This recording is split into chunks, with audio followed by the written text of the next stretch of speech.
Smack 'em a gob, everybody. It is I, Dr. Fuck, on the Rock and Metal Combat Podcast with. Oh yeah, Wadzilla baby. What's up, Ralph? How you doing? I love that I can hear the crack of your beer now. Yeah, I had to figure out that setting, and you know what? When somebody told me what I had to change to set that's probably why we couldn't hear Dick Twatkins when he was doing his scream. Right. Because yeah, there's some subtle settings that you have to have.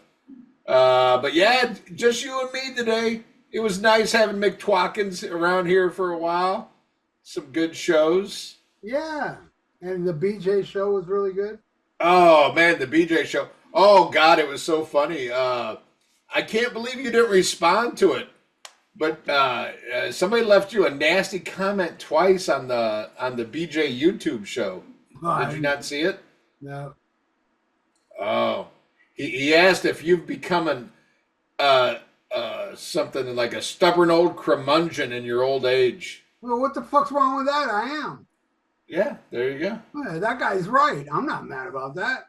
He may think he's insulting me, but he's describing me. He's right. Thank you. Thank you for bringing up that fact about me that I'm old and grumpy and get off my fucking lawn, bitch.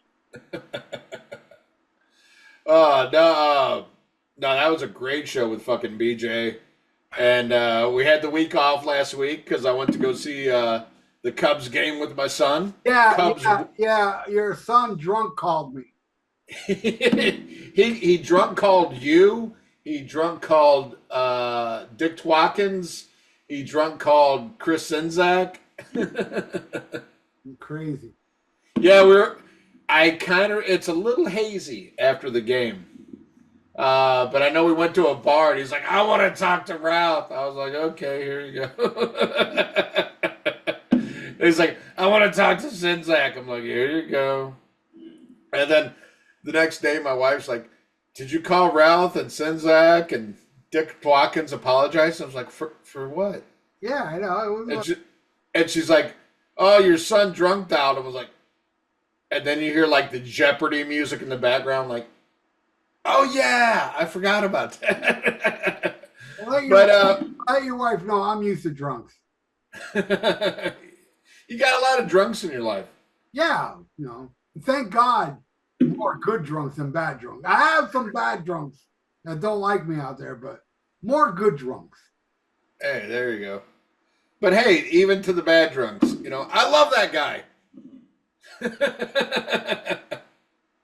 Yeah. De La Rosa. I see what you did there. Aha. Well, I haven't checked this week, but man, we haven't had iTunes in a coon's age, so I don't know what's going on there. The last one we had was Daniela back in July of last year. So you guys need to get back on iTunes and leave some reviews. That's if you live in the continental. Who the fuck reads iTunes anymore? Yeah, you're right. I don't know. I like reading that shit. Yeah, but nobody goes to iTunes anymore. Yeah, I know. It's like going to MySpace. I haven't updated our MySpace page in a while. Exactly. So it's pointless. Whatever. Shit. All right, well, fuck it. Let's go to the news. We know we rule. We already have daily people that tell us we rule and share our podcast and all that shit. Those people matter more than somebody that can actually spell. That's true. I like our listeners that can't spell, that don't know how to leave a comment because they're stupid. Like me.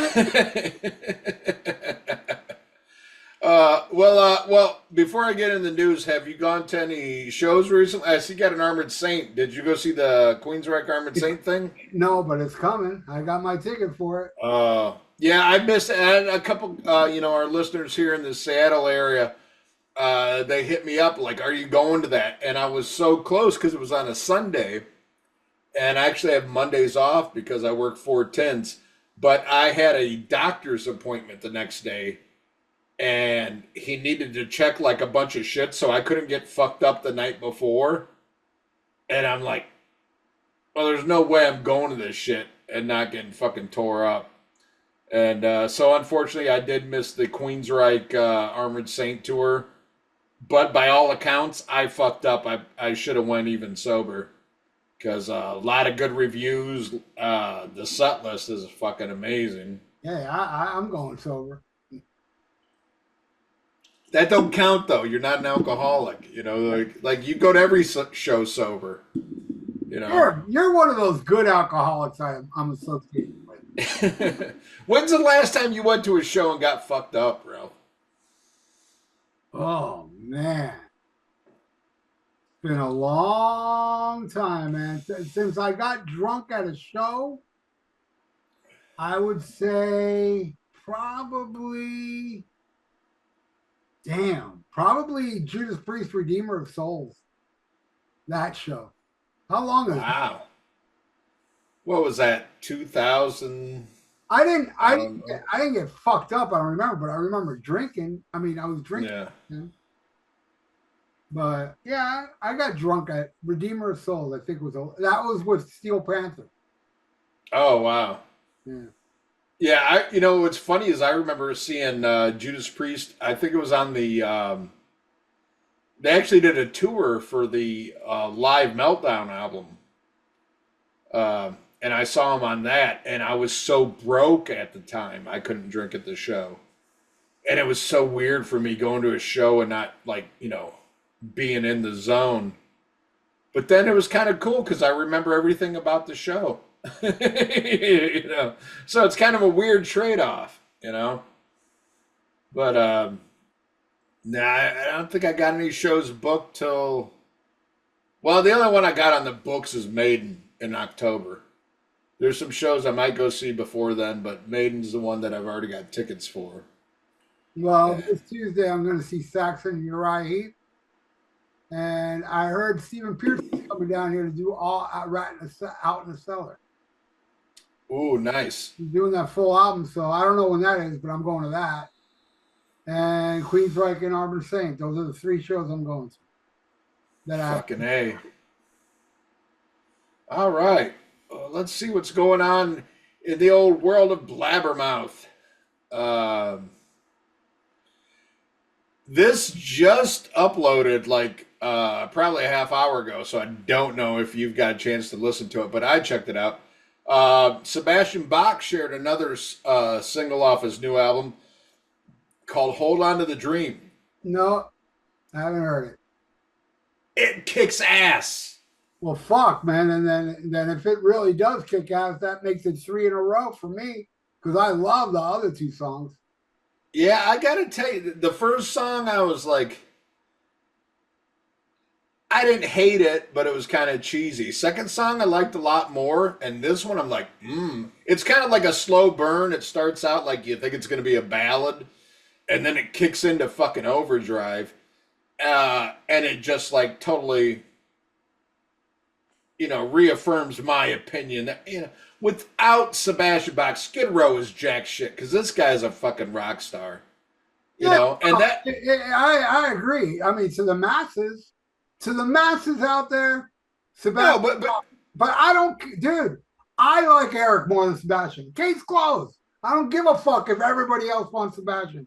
I think Eric was the best singer Skid Row ever had. Him being gone really, really, really made me just lose interest in his band. No, dude. Hey, I like Leukemia Boy, whatever the fuck his name is. Fucking Eric Von Trapp, whatever. Sebastian.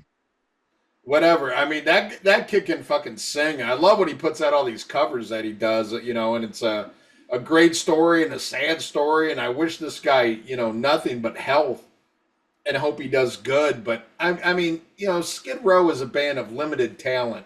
And the only thing that separates them from fucking Danger is Sebastian Bach. Well, I agree with you. And for the masses, you are 100% correct because the masses cannot accept nobody but Sebastian Bach.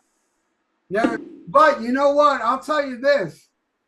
After this dude was at Skid Row, I did see comments of people saying, man, this sucks. He was the best singer they ever had. There's people out there that it took for him to get kicked out of Skid Row or him leaving Skid Row for people that's out there going, you know what? This guy was the best thing they fucking ever had. Now they really suck with him. Dude, Lizzie Hale, yeah, fine singer, but she cannot sing Skid Row. I saw her do fucking Slave to the Grind. It was horrendous. Yeah. It's horrendous. Now, would you agree though? At this point in time, and all the singers they've gone through, that it's kind of like now or never. You know, get Sebastian Bach or just call it a fucking day. Well, they're not going to call it a day. They're going to continue without him. I don't. Hopefully, they can find somebody good that'll impress me like Eric does. But at the moment, I'm kind of like, fuck, dude. You had him. You had the guy that did Sebastian Bach better than Sebastian Bach when it was young. And this guy is older than how Sebastian was during Slave to the Grind days. And he can nail songs like Chain Gang, where Sebastian can't do it. Sebastian couldn't do it in 1991. Now he does even less. This guy can do it 9, 10 years older than Sebastian was back then. The dude was the best thing in Skid Row. I loved his album with Skid Row. I loved it. And I loved the first 2 Skid Row albums. I like the EPs. I'm a fan. I am a fan. Yeah, but that guy from fucking, the guy who just had to leave. I mean, what? He's like 14. No, he's 30 something. Yeah, bullshit. Look at him. Look, that kid's 14. Just saying. Oh my god! I saw this shit. I was watching this channel. I forget what the guy's name is. I saw Sinzak left a comment on his YouTube page. This guy does all like cock rock and shit, and he does all this. It's all cock rock. And he was talking about like the biggest fuck ups and worst albums ever, hair metal shit like that. And he hates fucking Subhuman Race. And I'm like, what? I'm like, you're fucking nuts. And then he actually said, I was wondering, I was like, I'm hearing this guy's opinion. And he's entertaining, but there's 2 strikes against him. One, he doesn't drink anymore. He's an alcoholic who saw the light. But I was like, I bet you he's a Hagar fan. And then I finally got his answer on an episode. He goes, I'm in the minority. And I'm like, oh, fucking Hagar fan. He goes, I prefer Sammy Solo. And I'm like, oh no. Oh no. I'm like, man, how can you hate Subhuman Race? And like Sammy. Yeah, what a great fucking album. To like Sammy Solo is more bizarre than hating Subhuman Race, if you ask me. Oh yeah, way more. But no, I'll be interested to hear your opinion once Sebastian's new album's released. Which you prefer more, the Gang Is All Queer or Sebastian's new solo album? Well, I can tell you this right now, judging just by the 2 songs I heard so far, and if the rest of the album is that good, I'd put it above Gang's All Here. Oh yeah, well yeah, that's the easy answer. Gang's All Here is awesome. I love that album. I'm just saying. All right. Did you happen to see any of the Creed reunion concerts that happened in South Florida? What the fuck are you talking about? Oh my god! That shit. What, they played in South Florida? Yeah. Apparently there's like a Creed cruise, or I don't know if it's like a Creed cruise, but it's like a, now this is what I think is shitty music 1997 cruise going on or whatever, but Creed reunited. But yeah, they've played in South Florida like twice, and who listens to that shit? I mean really. I wasn't even that, dude, by the time Creed came out, I just really tuned out of popular culture. Like, I don't know shit about Seven. It's not Seven. Seven. What's the name of that stupid band I saw open for Metallica? Days of the New. Oh, Seven. Oh God. Seven Mary Three. No, they're very, very popular. God. Seven Dust. Maybe not a 7 with an S. Five Finger Death Punch. Keep going, keep going. Avenged Sevenfold. Oh, I knew there was a 7 in there. See, I don't know oh, nothing about them. When I went to go see Metallica on Hardwired, they opened. That's when I finally heard them for the first time. oh. Well, that was way past. They were even They were last time they were relevant was like about 10 years before that. And 10 years before that, I didn't know a goddamn song from them. Not one. Oh, dude, they had a song called "Bat Country" that I didn't mind. It wasn't the best I ever heard, but for the time, it was like okay. So I bought the CD. I'm like, I'll try some new shit. Horrible, horrible, Yeah, it's for the terrible kids, shit. man. It's for the kids. It's our time is gone, dude. Great band called Thriller. Fucking awesome. Total metal. Judas Priest, brand new, came out this year. Fucking rules. Kids ain't gonna like that shit. You don't think that sucks, but I think it fucking rules. So there's music. There's new music out there for me at least. And sometimes Yeah. they do get down here and play a live show. I saw Enforcer play down here. That's an obscure metal band that I love. Yeah. Now and then I'll get one of these bands coming down here. Elm Street was another one I love that came down here. And they're from fucking Australia. And they came down here with Udo. So you know what, man? All this garbage that's going on now. You know what I do like, Ian? What's that? I am in the process of becoming a Swiftie. You like Taylor Swift? I like Taylor Swift. Wow. Some songs was hard. Some songs were great, man. And I'm like, yeah. And Whoa. Great? great. Great pop. I love it. Like great on your ears, or No, like it made me go like this and then put it up my ass. fucking fag. No, yeah, totally. But Right. she's playing down here in October. Check this out. Marlin Stadium, 4 nights. And I'm like, I'm going to this shit. Now I'm going to become a full-blown Swiftie now, going to go see Taylor Swift. So I went on Ticketmaster. No, I'm not going to Taylor Swift. I'm not paying that much. It was 800 up. I was like, oh, come on. I wouldn't even pay that much for a band I fucking worship, Yeah, and that's for the ear bleeds. Yeah, that's for the way up there. Yeah, you're right. Oh, Christ. What a fag. Lemmy's ashes were enshrined at Hollywood's Rainbow Bar and Grill. And that's awesome. I think they need to retire like his poker machine and stuff like that. Did you hear about that? Like at the end, when he was like, they knew it was the end. They sent Rainbow sent his poker machine to his apartment. I know that. I do know that. And how sad is that? At the end, Lemmy was in an apartment.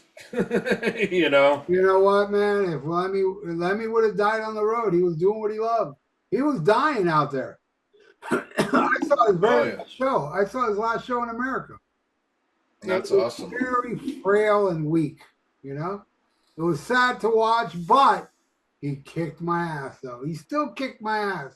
As frail as he was, he still kicked my ass. I was just bummed they didn't play nothing from Bad Magic, the new album, which I really loved at the time. Oh, a great album. Yeah, it was the last album. They didn't play a damn song from it.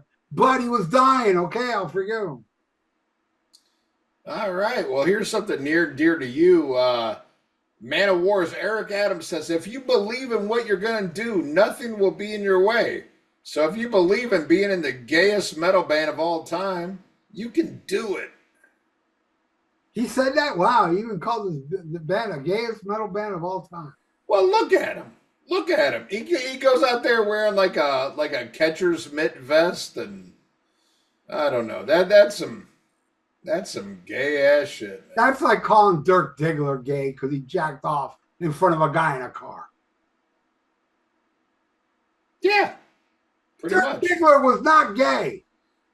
Do not talk about Marky Mark that way, all right? Yeah, he was curious. No, He was not gay. He got his All head right. from rednecks that thought he was gay. Manowar.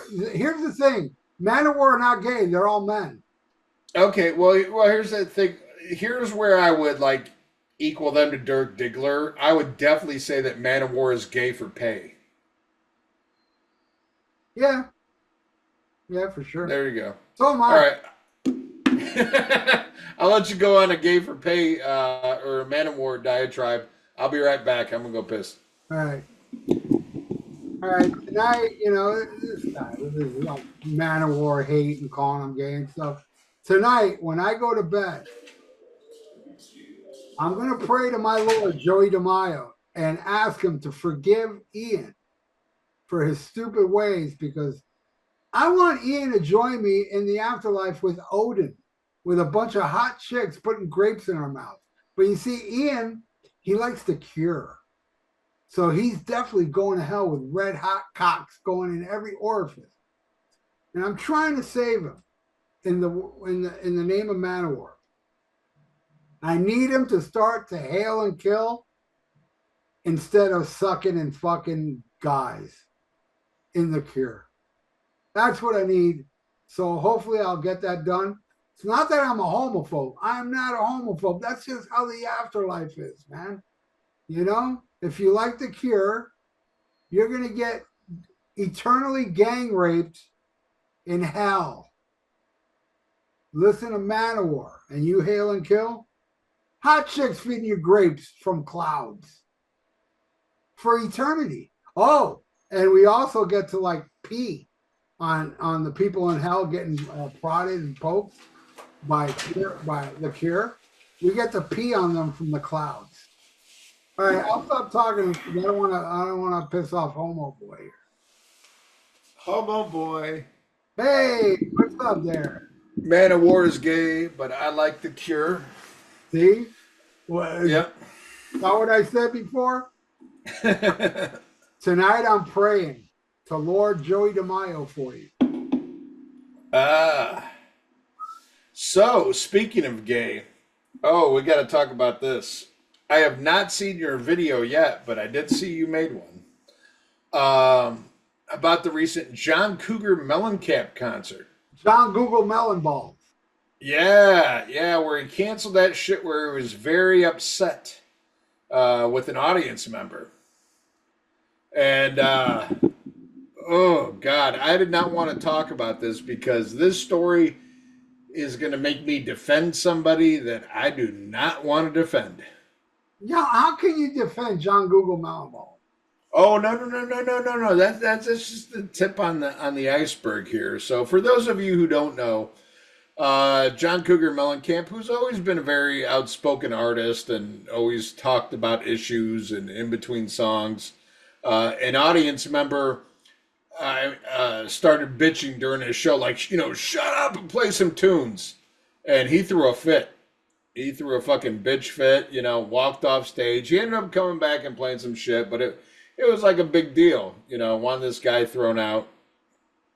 And you're starting to see a lot of this more. And maybe it is because, the people we go and see are older artists and they don't want to put up with shit. But this fucking hurts. I have to actually defend Sammy Hagar. How? So you didn't see this? No. All right.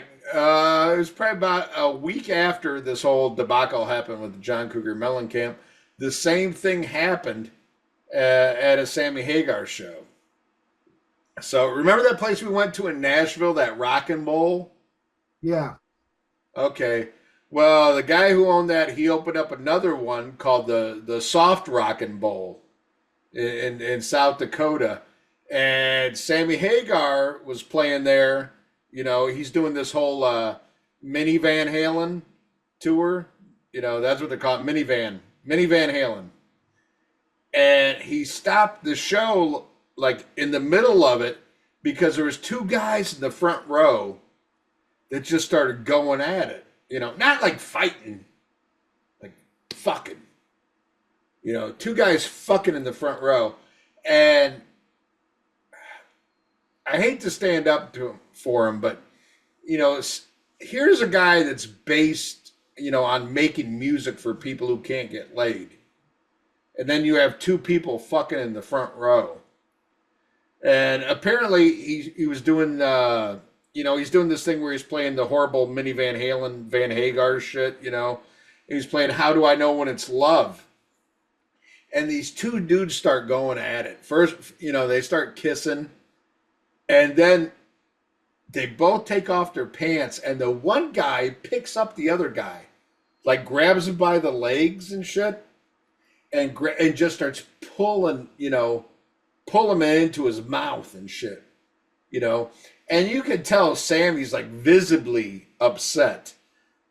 And the video, it was on YouTube. It got taken. You got to go on Venmo now to see it. But so the guy's pulling, he's grabbing him by the ass and he's pulling his cock into his mouth. And you could tell Sammy's like, ugh.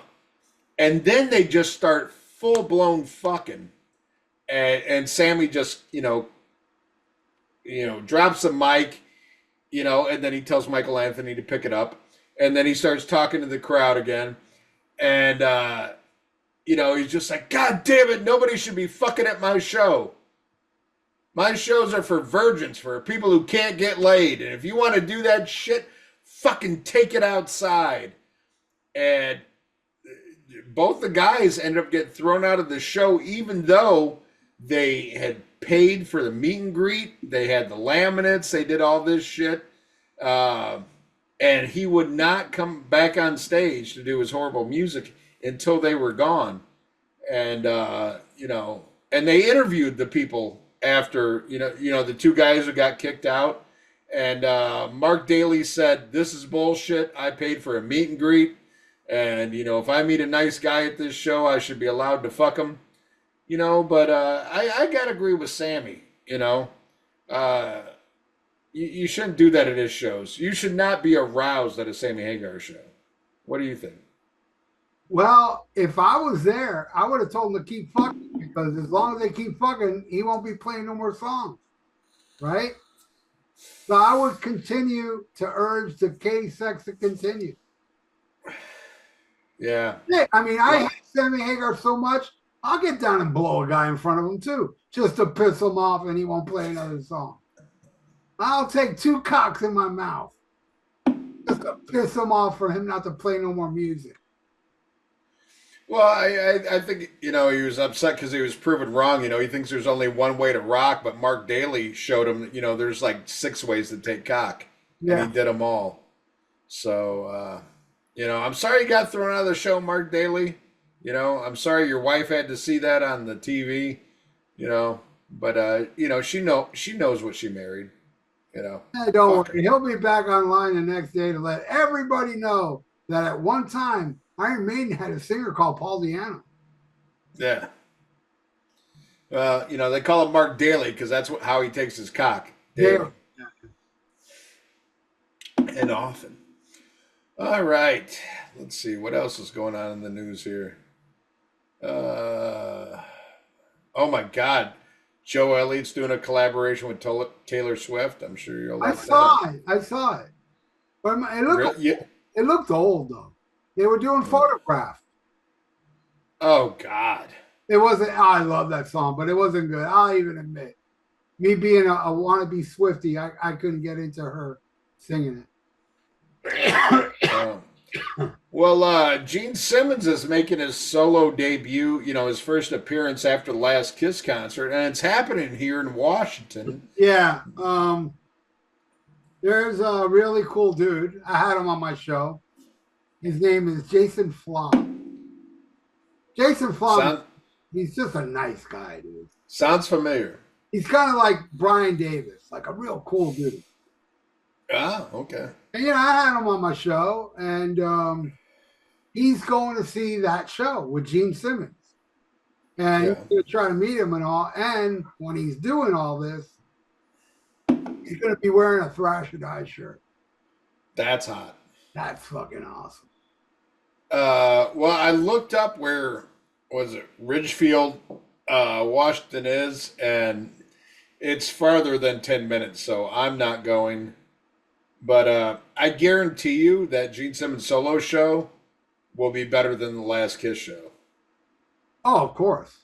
You know, and it'll probably be live. You know, so that's good. Yeah. Let's see here. What else is going on here? Oh my God, Kiss. Oh my god. Uh, let's see. Not much. Not much. Oh, thank God. Phil Mogg says UFO is over. It's come to a conclusion. Yeah, well, I'm a UFO fan, and I couldn't agree more. Ended already. Like a Yeah. million bands out there. Come on, their glory days are way behind you. I mean, don't get it wrong. If UFO came down here, I'd go see them. They did come down here with what's his face, a guitar, amazing guitar, Vinnie Moore, Vinnie Moore.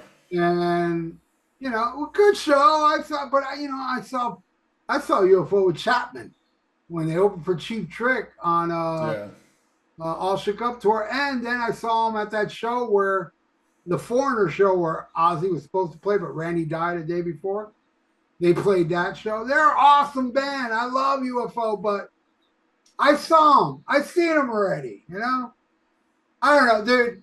I'm at this age now that seriously, man. If I seen a band, especially if I seen them back in the '80s, I really 9 times out of 10, I don't give a fuck.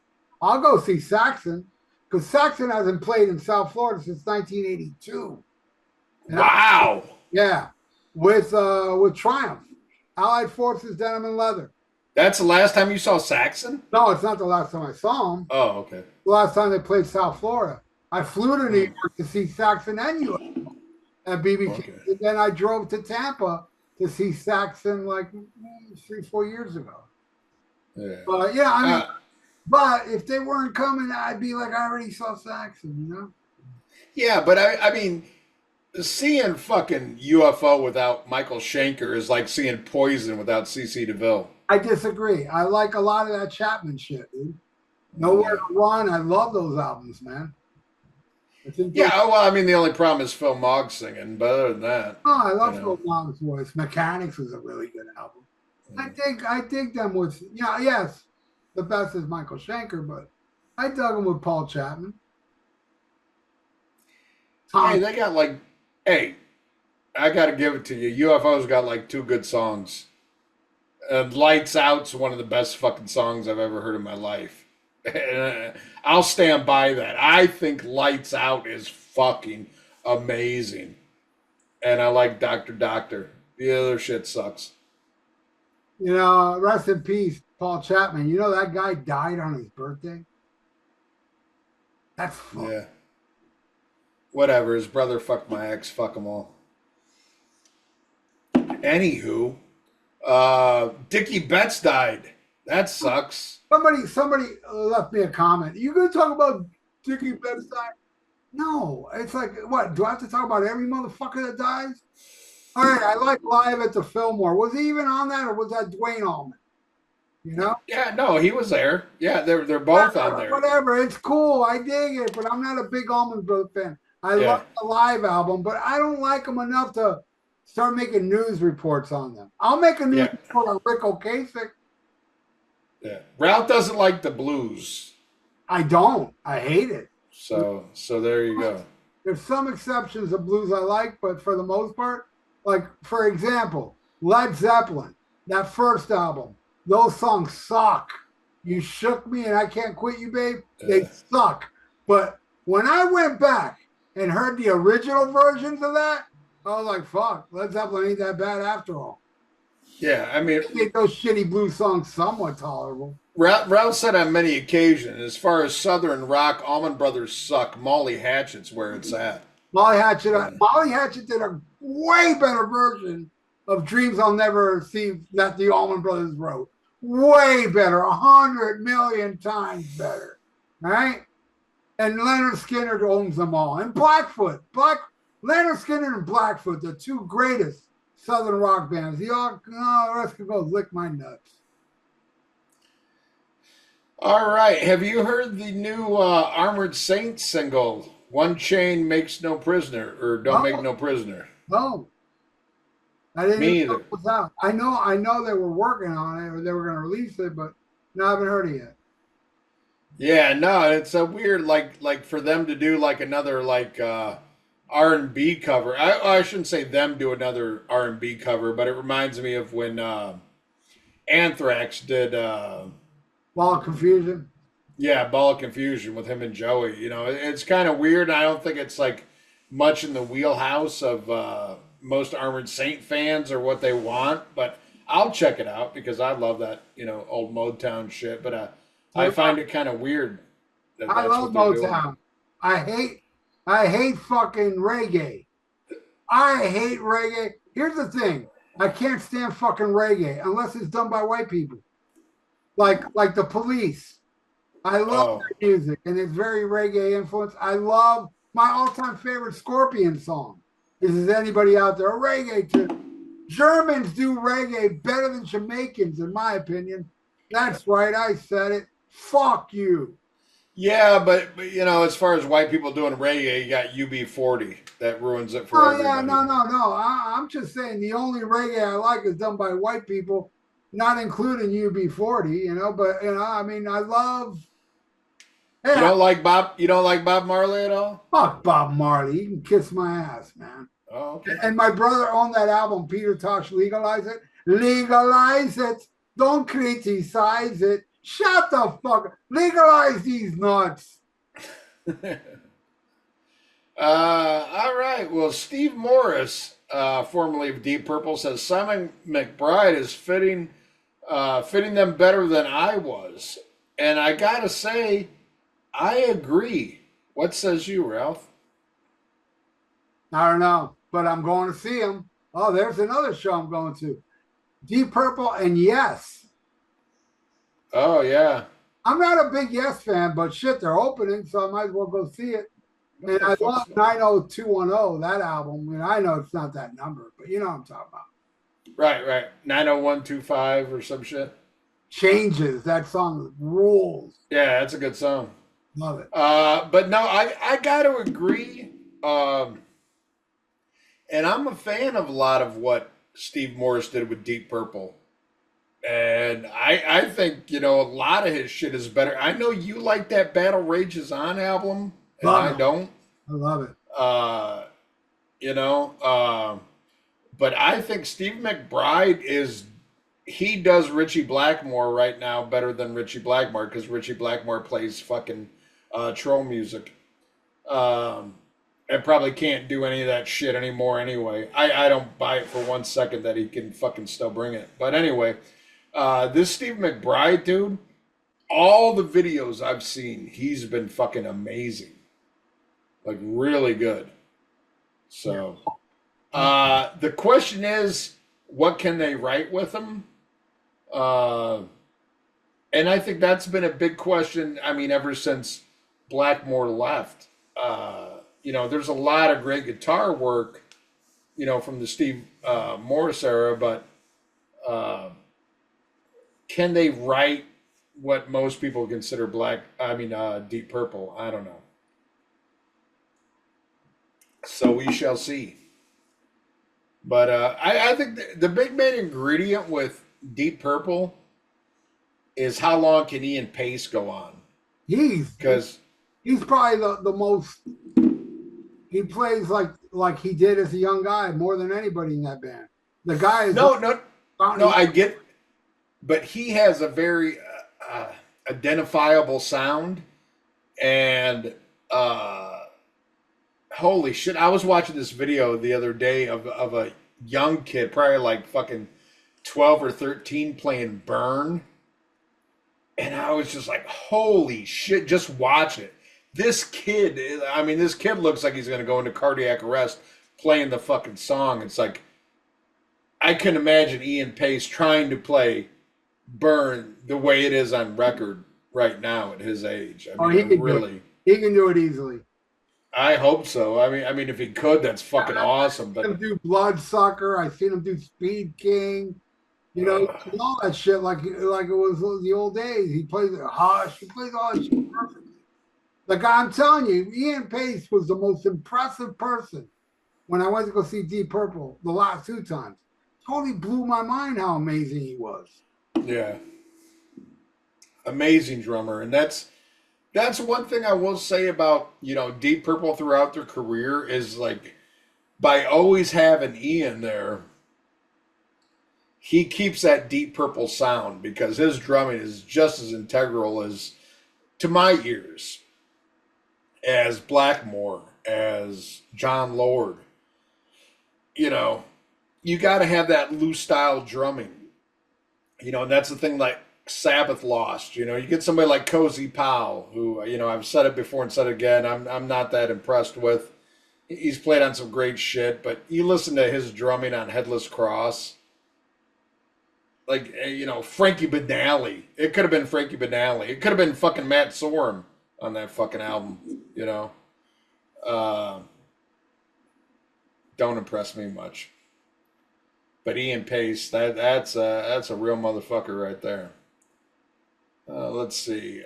Scorpions. James Kotak was a fantastic person, but we're glad he's dead. They I did agree. not say that. They said that James Kotak was a really good person. You got to remember, Scorpions are from Germany. Who ran that country at one time. So Yeah. you kind of got this sentimental thing for scumbags. Yeah. Um. All right. Here's something people are raving about, and I downloaded it, and I think I made it through about 4 songs at about 30 seconds apiece, and I was like, nah, no, no.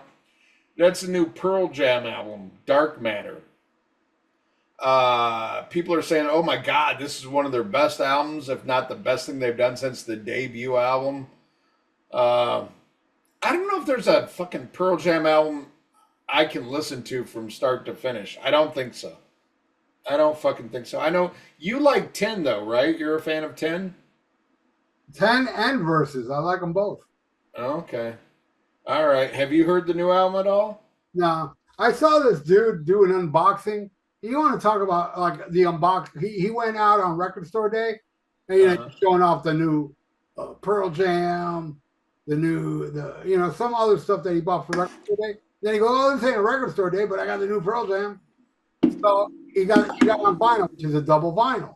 So the whole front is kind of like these wiggle waggle thing, Right. the back's wiggle waggle thing. So when he opens up the gatefold, it's all wiggle waggle. It's like, oh man, shit like that pisses me off. I want a picture of the picture of the band that played on this fucking album. Not wiggle waggle all over on all four panels. Get the fuck out of here. No wiggle waggle, man. But then again, I I don't hear give a fuck because I haven't liked Pearl Jam since Versus. Right on. All right. Well, let's see what else is going on. Let's see. The lead singer from Firehouse is still dead. Oh, he hasn't come Um, back to life yet. no. Let's see here.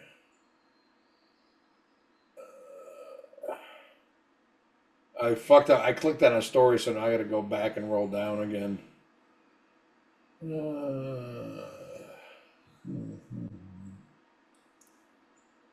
Let's see here. Paul McCartney grew a big ass beard. You saw that? No, I did not see that. Yeah, looks pretty cool, man. Old fucking white ass beard, old white ass motherfucker. He's old. Paul McCartney's old as fuck. What are you like? Dude, what? Yeah, he's 80 something. Yeah. Paul McCartney can't sing well anymore either. But I mean, come on, he's old as fuck. Yeah. Like, Let's don't get him see. near a piano and make him do Maybe I'm Amazed. That'll be embarrassing. Oh God, do I love that song? What a fucking great song. I got to see him do it when he could.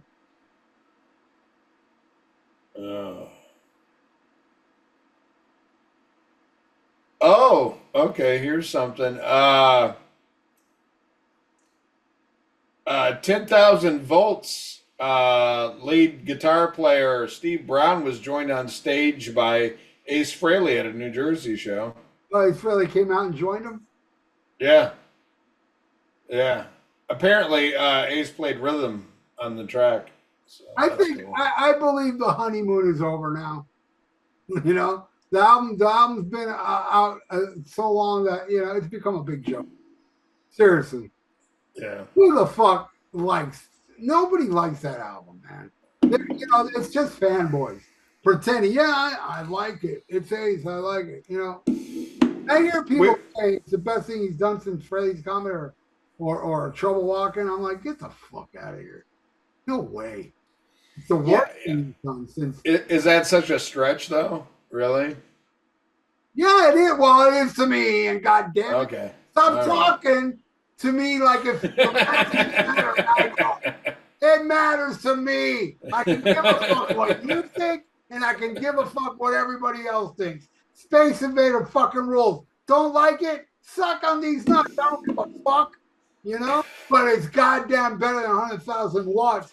Fuck that album. Fuck the fans. Yes. Thank you. Ronnie Wood joined the Black Crowes on stage in Los Angeles. That's pretty fucking awesome. To play "Stay with Me." That's something I was surprised by. I wasn't expecting to like this new Black Crowes album. I was all ready to be in full blown hater mode. Because to me, not enough members of the Black Crowes who were there, when I gave a fuck were on this album. It's pretty much, the Robinson brothers and Sven Peppian, who, came on board in the late 90s. Great bass player, but, wasn't there through the albums that, like, I worship. But I really dug it. Did you You know? know? Did you know that one time the Black Crowes toured with Oasis? Yes, I remember that. And did you hear what the Gallagher brothers said about those guys? That I don't. I know what the Robinson brothers said about the Gallaghers. I don't know what the Gallaghers said about the Robinsons. The Gallagher said the Robinsons made them look like choir boys. They were really. I mean, they hated each other way more than Noel ever hated Liam. That's funny. Yeah. But no, Happiness Bastards. I thought it was a horrible album title, a horrible album cover. And then I listened to it. And I was like, it's a pretty goddamn good record. It's like 10 tracks. Probably a ballad more than I want, but like still really solid. I was like, pretty fucking. I was happy with it. Well, definitely check it out. I love that second album, that Harmony Companion thing. Yeah. Did you ever check out Amorica though? Yeah, I liked it, but man, it's that second one for me, dude. Yeah. Okay.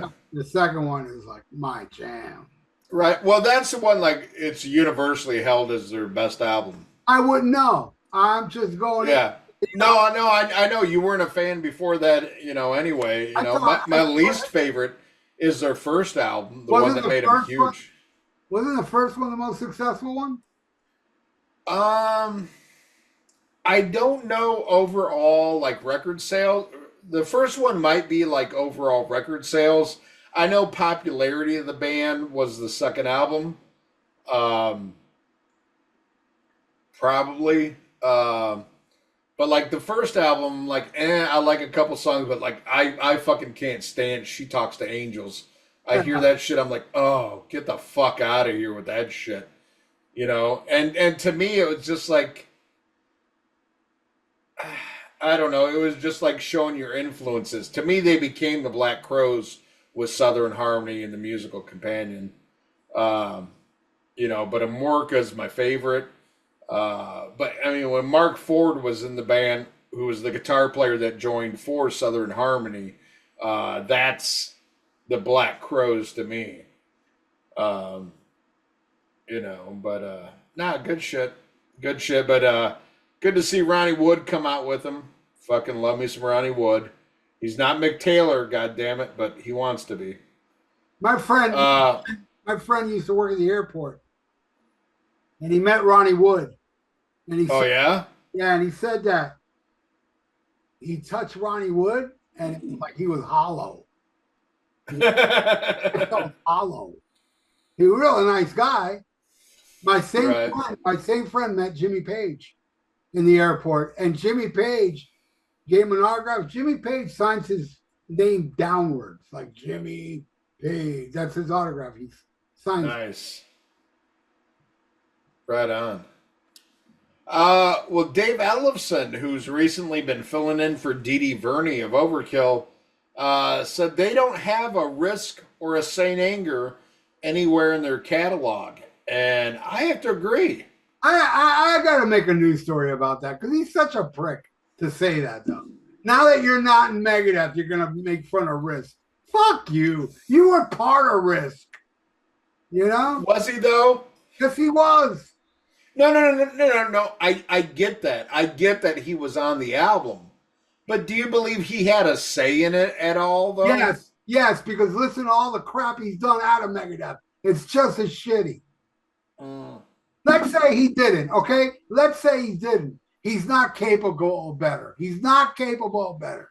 Okay. Well, what I was the people responsible for Risk were Mustaine and fucking Marty Freeman that everybody loves to suck on his dick. Marty Freeman don't impress me for shit. You know?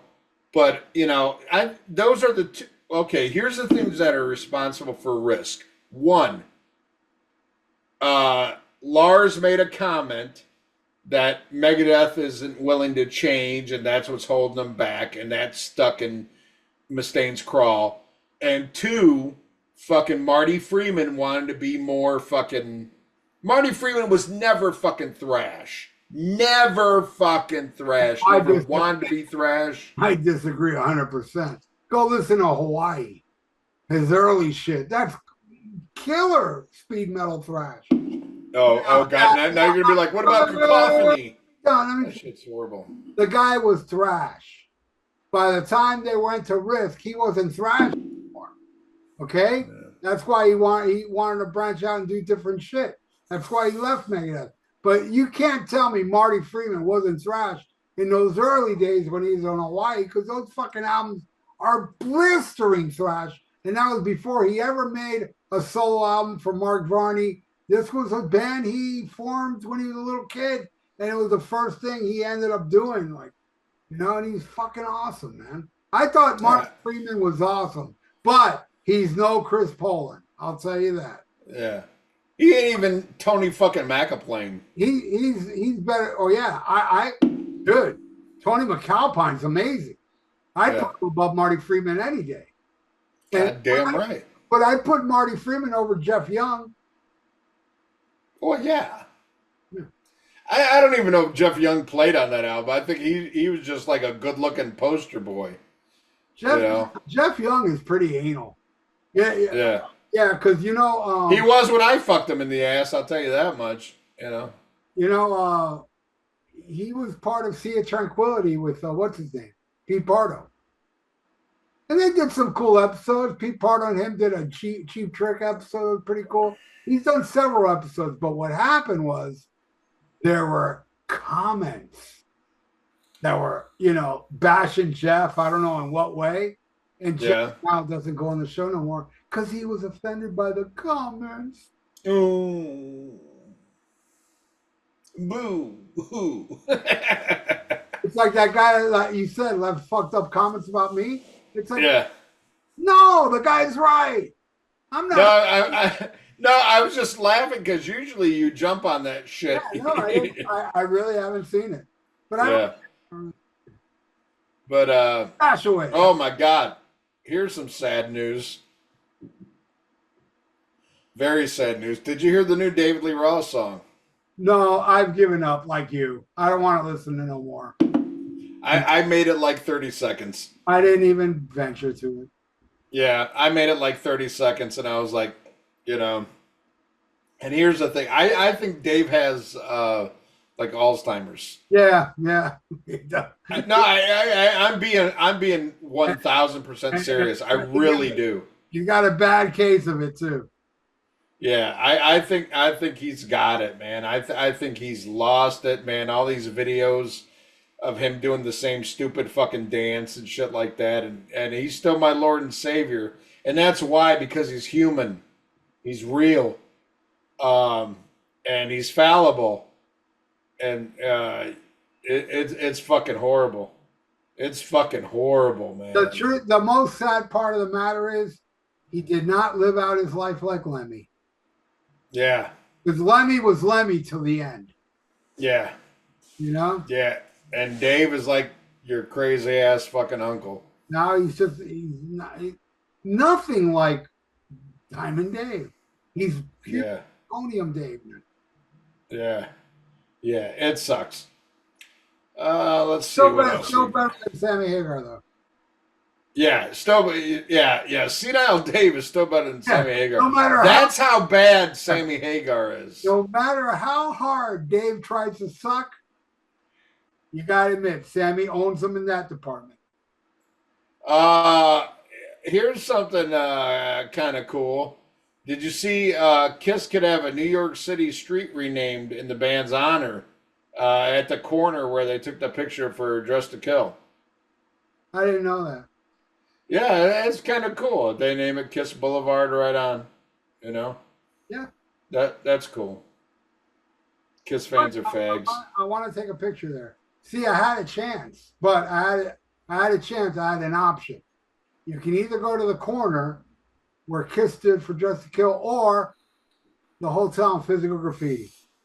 You know what Yeah, yeah, the right choice. I went to Manhattan, man, and Yeah, in front of that building where Keith and Mick sat waiting for a friend.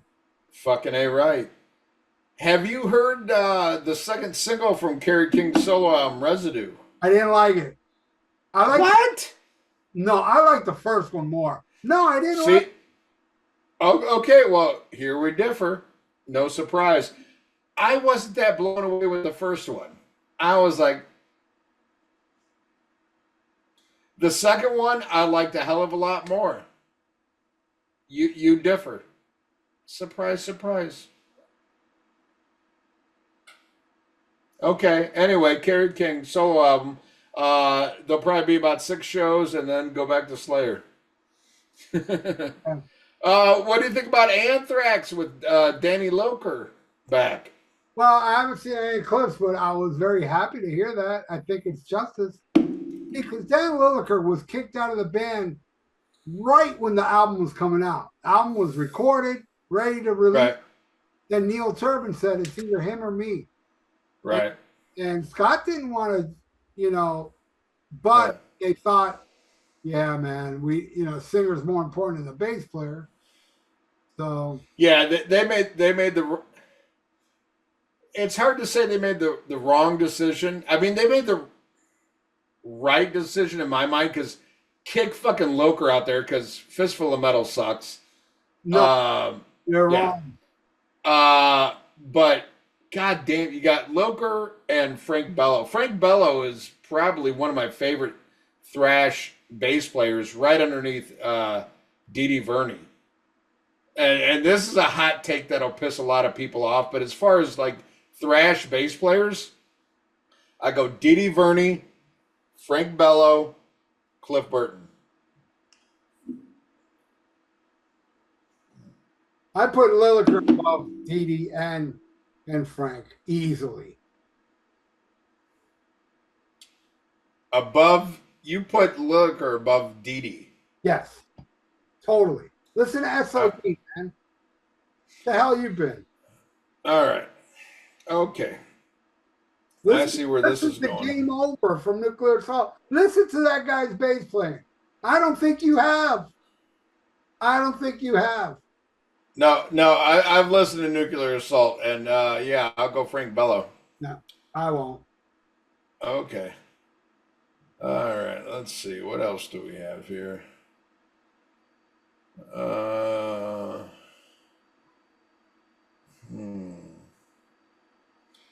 Oh, did you see Exodus is going to release a new live album that is actually an old live album. I don't care. Okay, well, it's called British Disaster, Battle of 1989, live at the Astoria. This is from the Fabulous Disaster tour, and fuck yeah, I'll check that out. Were you a fan of Fabulous Disaster? Well, half of it. It's all right. It's Yeah, I mean, I know better than you're pleasure. He's better than pleasure than flesh. That's for sure. right. I mean, I know you're a Bonded by Blood guy, but Bonded I by don't know. Blood and Temple of the Damned is the two best Exodus albums.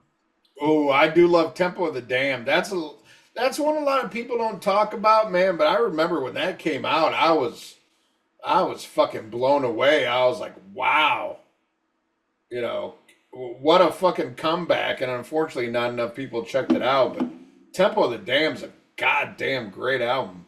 Yep, it is. Those are my two favorite Exodus albums. Yeah, and I'd be hard. I think that might be the best album with Zetro. It is, in my Yeah, opinion. you know. Wait.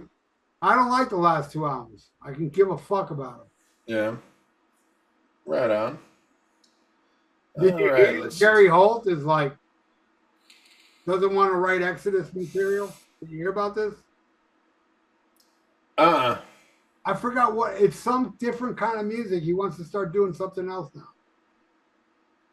Oh, I think that was an April Fool's joke. Oh, okay. Then forget about what I just said. Yeah, no, I know the post you're referring to. Yeah, that was an April Fool's thing.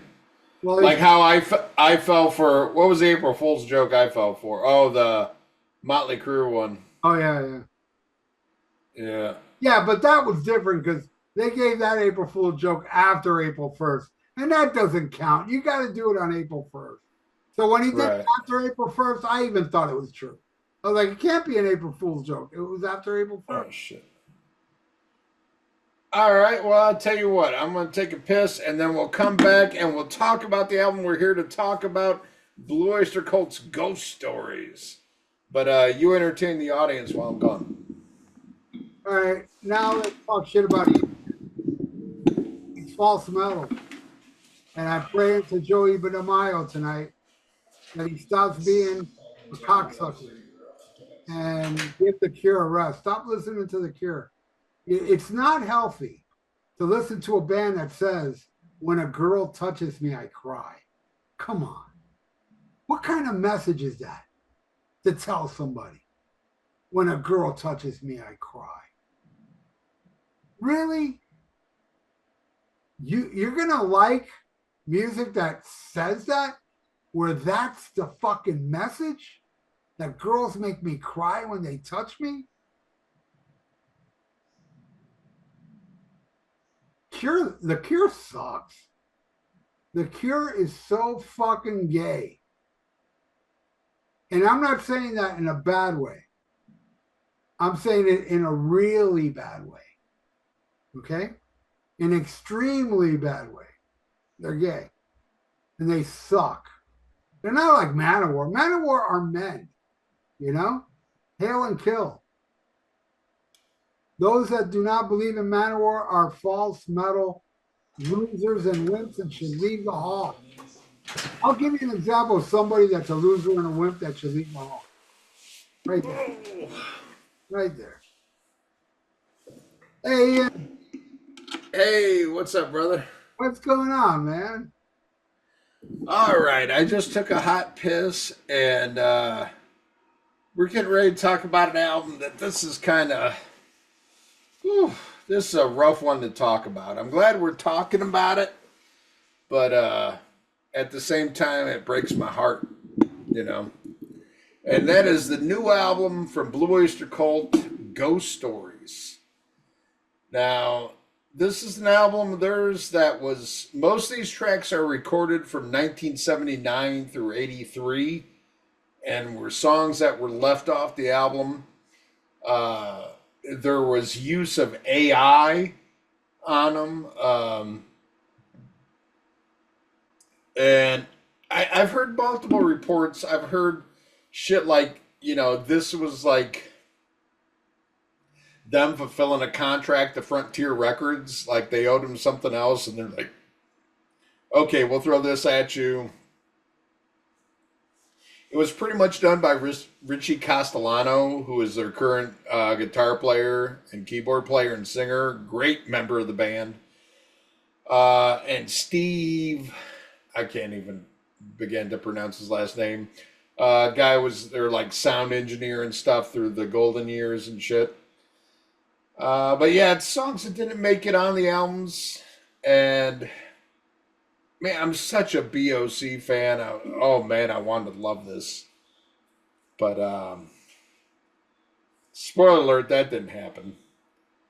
Were you excited about this album at all, Ralph? I was, but I didn't look into like the singles they released or anything. Right. I don't know why. People would ask me, "Did you hear the new Blood Skull?" No, I haven't heard it yet. You know? I didn't rush out, and the first time I heard this album was on YouTube, and I listened Oh. to it a total of 5 times, and I already did a review on it on my channel. Oh shit! I didn't even see you posted that. Yeah, but Uh, well, this is like I said, the prospect of this, I was like, oh wow, you know. Again, massive BOC fan. This is gonna be killer and shit. Um, and then I heard the first single, "So Supernatural," and I really dug it. I was like, oh god, if there's an album of this, you know. And I love the video, and Richie Castellano did the video as well, um, which I thought was great because it's kind of cheesy, like computer graphics, but you know, for BOC fans, there was all kinds of like Easter eggs and awesome shit. And I love that the actual drummer on this song was Rick Downey, who took over for Al Bouchard. You know, they got pictures of him from back in the day when they recorded this, and then there was like a modern picture, and I thought it was great. I saw like some behind the scenes where they went to Rick Downey and they're like, "Hey, we need a current picture of you," and he basically just took a picture of himself like on his phone, like a snapshot, and then sent it to him, and that's what ended up in the video. And for those of you who don't know, Rick Downey would later go on. He was a lighting director for Anthrax during their, you know, Among the Living, State of Euphoria era and shit. You know, that's where he went after Blue Oyster Cult. Um, but yeah, man, I was like, oh man, some hidden gems from BOC, great. Um, man, was you know, spoiler alert, is this a disappointment to me? And I was kind of glad to see uh, Martin Popoff. I don't know if he's released it yet, but he said he was going to do like a whole video about this, and not only this album, but like albums that you're so excited for, you refuse to admit they suck. And I was like, what a great, you know, idea for an episode, because how many times has that happened to us? You know, an example I'll give is the Black Album from Metallica. You know, I was so excited for new Metallica, and when I heard Inner Sandman, I was like, yes, yes, yes. And when I first got it, I was like, this is great, this is great, this is awesome. And like 2 months later, I was like, this sucks. This is nothing near, you know, what I expected. But I was so built up for it, I can't, you know, it was hard to admit, you know, my disappointment. And I'm quite honest with this. And we just had Dick Twatkins on here, and he still swears up and down he likes this album. I'd be interested to see where his opinion is in the near future. But what did you think, Ralph, on your 5 listens? I hated it. The first time I was like, ugh. Second time I was like, this ain't growing up. Third time it ain't growing up. Listen to the fourth time, I was like, ah, that's it, I'm done. And then somebody told me, it might have been Mick Walken, somebody said, put your brain in a 70s mentality. Because this stuff sounds like what's between Spectre's Mirrors and Cultosaurus. It's like it could be it could fit that era. And I'm like, but I love that era. You know? So, you know, I listened to it one more time, fucking be unbiased. Listen to it with 70s ears. I was like, this ain't working. It's just not working. You know, like what you were saying about the Black Album, it might have happened to me, but I don't recall ever being so excited for an album that I'm gonna like it even if it sucks. I don't remember ever that happening to me. That I'll tell you the closest was Injustice for All. I didn't love it the first time, but I thought it's gonna grow on me because this is Right. Metallica. They released nothing but fucking masterpieces up to this point that eventually I'll understand Injustice for All.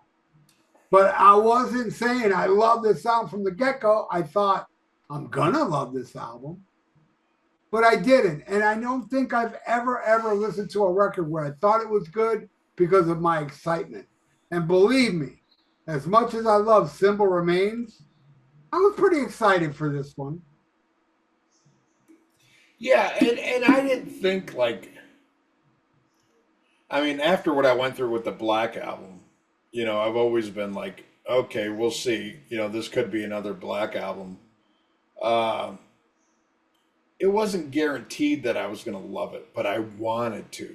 And I wanted to bad because I love this. I'm a champion for this band. I mean, fuck. Oh, wrong arm. It's like I love this fucking band. Um, I want it to be good. I wanted these to be like lost tracks, especially considering that you're going to have Joe and Alan Bouchard on here. It's like, to me, what's really missing from modern BOC, I'm like, oh, these are going to be great songs. Um, but God damn. And I just saw them, and then I was curious because this just got released. I went on Setlist FM um, to see like their latest show because I just saw them a couple months ago. Like, are they playing any songs off of this album? Nope. It kind of reminds me of when Imaginos came out because, any of those who know the history of Imaginos, BOC wanted nothing to do with it. They kind of did it as a favor to Sandy Pearlman. And when it came out, they played like a couple of tracks off of Imaginos for like a couple months and then like done. And they never played anything again. They haven't played anything yet off of this. Um, which in a way I can understand. I mean, the lead single, the one that most people like, Joe Bouchard singing it. So what are they going to do? Have Richie Castellano sing it, who usually does, uh, the Joe Bouchard songs. But yeah, I don't think it's a strong way to go out. And it's being announced as their final album, which I'm like, fuck, I'd rather have gone out on The Symbol Remains, Me too. than this. But I guess Frontier Records really wanted another BOC album to follow up on that. And this is what they gave, rather than write a new one, which I could almost kind of see. Like, if you want to go out on Symbol Remains, I'm like, fucking A, right on. It's the closest you've sounded to BOC since the golden era. So I would have been fine with that. But now that they released this, I hope they do another album because this ain't cutting the fucking mustard. I don't think. But fuck it. Let's go into this motherfucker. I'll take the first track, which is Late Night Street Fight. Oh my God. The minute this started, I knew we were in trouble. This is definitely an album of B-sides. And by that I mean I would rather listen to any other BOC besides this fucking album. Uh, oh my God. I know this shit was recorded, mostly 79 through 83. I want to say, listening to this, the majority of it, I think, is shit that was left off of Mirrors. Just my interpretation, and where they were. And Mirrors was a much maligned album that, I mean, I love. Don't get me wrong. I mean, there's some songs I hate, like Moon Crazy and shit like that. But I like Mirrors, I think, a lot more than most BOC fans do. Uh, but yeah, I see this as being something left off of there, and for good reason. This one was written by Eric Bloom and Joe Bouchard. I know I don't have the official. I don't have this album, so I don't have the official credits. I definitely hear Eric's, as the main voice on this. Um, but yeah, not a good song. What do you think, Ralph? It goes way over my head. I think it's a really boring song. It's, I would say it's a horrible way to start an album, but what song on here is a good way to start the album? There is none. Yeah. It's horrible. It's terrible. The next one's called Cherry. Yeah, I don't know what's worse, this or Cherry. What's the Cherry Medicine? I mean, this is a crappy song, and to make it even worse, they throw in woes. You know how I feel about woes. Yes. Yeah. Well documented. Shit sucks. Hate it. I don't like Cherry. Yeah. Let's see. What did I put here? Horrible. Pat Moon meets the Beach Boys. Uh, and I ought to tell you something. That this song didn't even make it on Flat Out by Buck Dharma. And for those of you who don't know, Buck Dharma released a solo album the same year as Fire of Unknown Origin called Flat Out. It was supposed to have Burning for You on it. The band begged them to pull that and put it on Yeah. Fire of Unknown Origin. But most of the album is very, much lighter than BOC, and I could see this song on that album, which I'm not that much of a fan of, but I could see why this didn't make it onto that, or why it would be on a BOC album.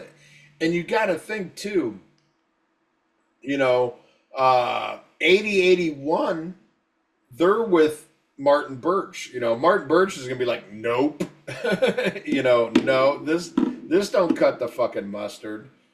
I can see why this wasn't on any of those albums. It's some rockabilly kind of bullshit. And I get like it's his influences and what he grew up on with, but it's not a good song. And it's definitely not a good BOC song. But I'll take the next track, So Supernatural. This one I love. I ain't gonna lie. I love this. This is a Joe Bouchard track. Uh, and I love Joe. I mean, it's been so hard since the Bouchard brothers have been away from BOC because they added that little secret sauce, man, that made it BOC. And to my ears, I mean, yeah, you can't have BOC without Eric Bloom, without Buck Dharma. But the Bouchard brothers, man, just brought this shit to them. And I love this one. Now, this one, if you look at who participated on this, this was recorded around the time of Revolution by Night. And that's an album I'm kind of like, man, there's some songs I love on it. There's a lot of songs I hate on it. It was the first album without Al Bouchard. You had Rick Downey on drums.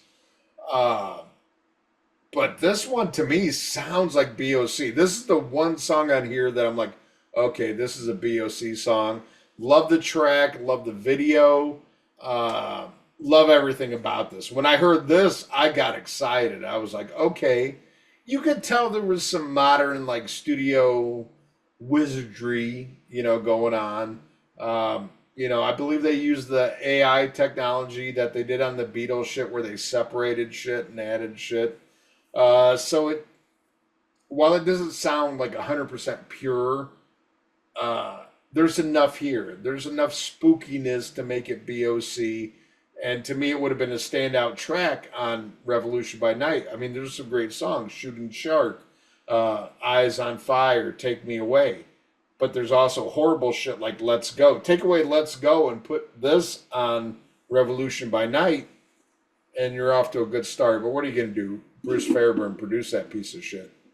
But hands down, this is the best track on the album. What do you think, Ralph? I don't like it. I think Okay. it's boring.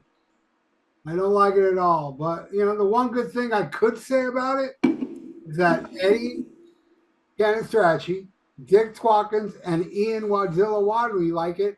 So it's good for something, right? There you go. All right, next one. Gotta get out of this place. I don't care who does this song. I hate this song. And I love the House of the Rising Sun. I worship that goddamn song. But this is an animal song I never liked. And I don't like the original. I don't like this version. And I don't like the version that not a lot of people know about, that Overkill recorded. Because Overkill recorded this song and it ended up on nothing, as far as I know. But I have a recording of Overkill doing this terrible song. And I hate it. I hate the song, and and I don't think they did it. They didn't improve it, that's for damn sure. Well, I gotta say, I love the song overall. Um, I was raised. My dad was a huge Animals fan. Loved Eric Burton. Um, so I've heard this song since I was a little kid, and my dad always told me, he goes, "Chicks love this fucking song."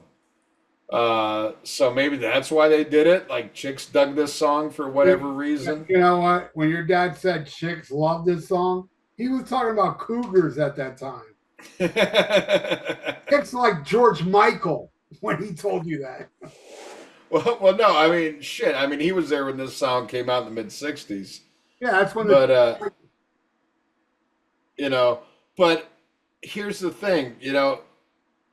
I love the original, but no band's come close to it. And I know the band loves this song. I mean, for fuck's sake, it was on Some Enchanted Evening, which still perplexes me that Some Enchanted Evening, the live album, is the biggest selling Blue Oyster Cult album. when I And when I saw them at the Miami baseball stadium with Heart and Motorhead, they played it. They played that song. yeah, I believe it. I mean, this is a staple they did, and they used to do these weird covers like this and fucking Born to Be Wild, Hate that. and I hate that song even more. right. But and they did another cover that's gonna be coming up later. But anyway, uh, Some Enchanted Evenings, their biggest selling album, double platinum. It's only 7 tracks. When their previous live album was a double album of, well, I shouldn't say all original material. There's some covers on that too. But anyway, uh, but then when they re-released this, when they did the remasters, and they did Some Enchanted Evening, and it came with the DVD, there was 2 versions of this fucking song on there. I'm like, really? All the fucking great Blue Oyster Cult songs, and you have 2 versions of this shit on there. It's like, why? And now you get the studio version. Like, who gives a fuck? You're giving me lost classics. Don't give me lost covers that aren't even lost. Give me something fucking new. Fucking, we gotta get out of this place. You gotta find a better track for this fucking album. All right, the next track, Soul Jive. This is one written by Albert Bouchard and Patti Smith. And what the fuck is this shit? Holy fuck, what I write for this? Love hearing Al, I do. I love Al's voice. But, this ain't BOC, Like, when I think of a great, like, Albert Bouchard, Patti Smith song, I think of, like, Revenge of Vera Gemini. That's fucking, sounds like BOC. It's fucking amazing, works into it. Soul Jive is like, what the fuck is... I mean, you hear these songs and you instantly can tell why this shit didn't make the album. I'm surprised that they made it that far in the recording. That you did a full version of the song before realizing, like, nope. But then again, they put Debbie Denise on an album, so what the fuck do I know? But yeah, Soul Jive, get the fuck out of here. What do you think, Ralph? It may be the worst on here, I think.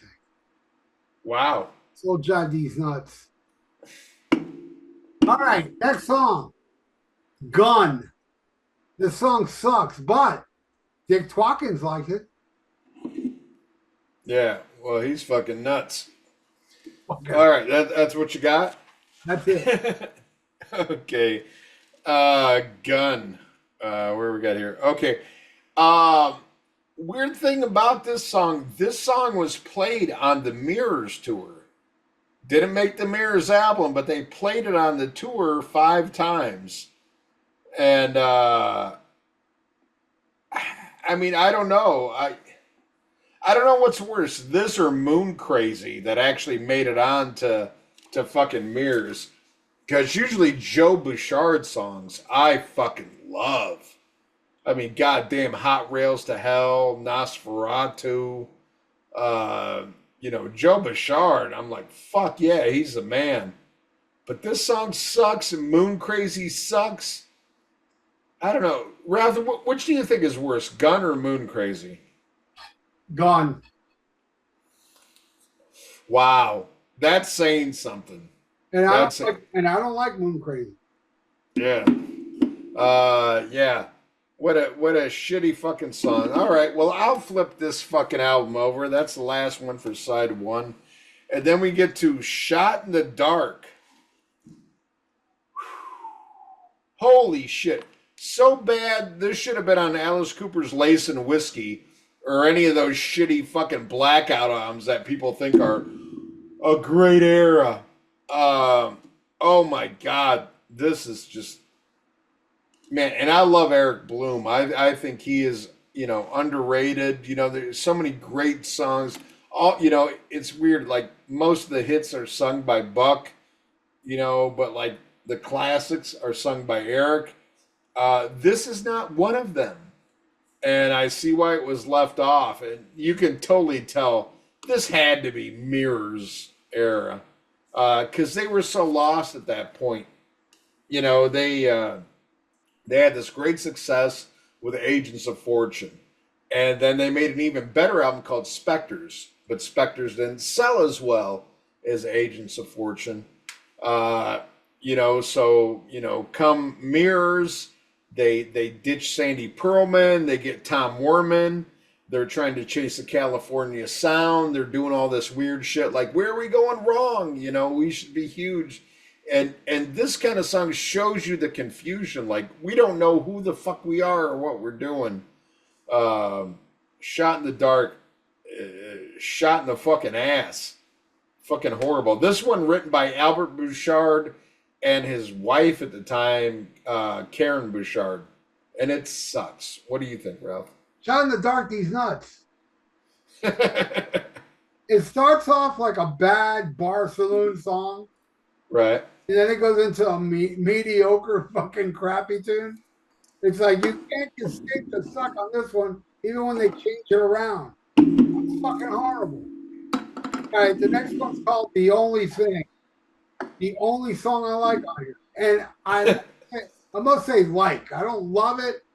It would be a decent filler track that I may not skip every time I listen to the album. If they stuck this on like a Mirrors or something. It's the best song on here for me. And that ain't saying much. Wow. Well, that shows why you make a great team, because I put for this one, what the fuck is this yacht rock shit? And why do I love it so much? I gotta admit, I mean, I don't know if the song is that good or the previous shit is so shitty. I was like, okay, this steps it up a notch. But I like this song. But it is so far removed from BOC. It does not sound like, I mean, other than Buck Dharma's vocals, it sounds nothing like BOC.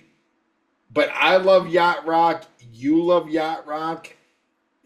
Man at War fans love cock. Hey. No, really, to me, I do like this song. Written by Al Bouchard. Good track. Not great track. I think Ralph pretty much hit the nail on the head. Good track, not a great track. But on this record, it's a fucking standout. All right, I'll take the next one. Oh, my God. All right. Kick Out the Jams. Studio version. Okay. They already did the live version on Some Enchanted Evening. No one can do Kick Out the Jams but the original MC5s. I've heard many covers of this song, and nobody nails like the angst and the garage bandness and all this other shit than the MC5s. I mean, fucking Rage Against the Machines covered it. Fucking, Blue Oyster Cult. There's been numerous other bands, and none of them get that essence that the original MC5s got. And truth be told, MC5s weren't the best band in the fucking world, but they knocked it out of the park with their Kick Out the Jams. It's a fucking classic, stands the test of time. Love it. This one, it's like, I don't know, it just sounds neutered. I love Blue Oyster Cult, but they're not the MC5s. They don't have that angst. They don't have that, like, the Stooges, Sex Pistols, that kind of like, you know. Unfortunately, Blue Oyster Cult has too much class to do this song. And I don't mean that as an insult, but it's not who they are. Yeah, I love that they love this song as much as me, but their version leaves a lot to be desired. What do you think, Ralph? I don't care for this version. And MC5D's nuts. I hate that fucking band.